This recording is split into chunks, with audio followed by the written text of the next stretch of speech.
Nothing like the bass distinctive sound of a Harley Davidson. Welcome to this AMSOIL Tech Tip.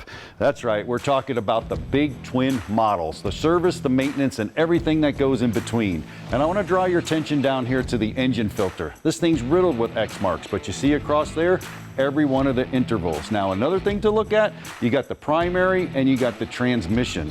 Different entities on that bike, different systems that need lubrication.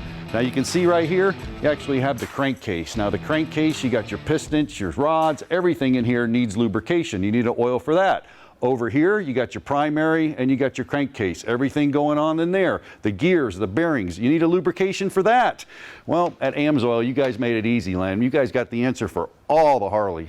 You know, we did. You start to recognize people don't want to have to think when they're going to change the oil on these things. It's already taking up enough time. So we thought, all right, let's put together a kit that has everything in it that you need to change the oil on your bike. Bam, there you go. So we're dealing with the first product right here. We got the oil. Right, this is an engine oil change kit. We've got our 20W50 V-twin synthetic oil in there. And not just the oil. I hate going back and forth to the parts store. So man, you got all the oil you need to do your engine oil. Everything in there for this particular bike's oil change. There's an O-ring in there. Make sure you change that O-ring. Gotta love that. I mean, Exactly. How many times you watch it drip without the O-ring, and then man, one of my favorites, bam. There you go. Not only an oil filter, but ta-da!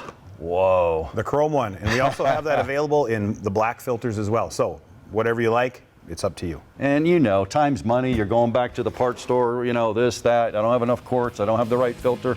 That's not the case. That kit is going to save you time and save you money. Now, there's old school guys like me. Maybe I don't want to put that in the gearbox. I don't want to put it in the primary. I don't want to put it in the oil. But you can. You can run this in everything, can't you? That's correct. Our primary recommendation is our 20W50 motor oil in all three of the sumps. However, somebody like yourself wants to use a dedicated primary fluid or a transmission fluid, we have that as well. You do. You got all the products. So if you want the old school oil, you want the new technology, just go to their website, amsoil.com.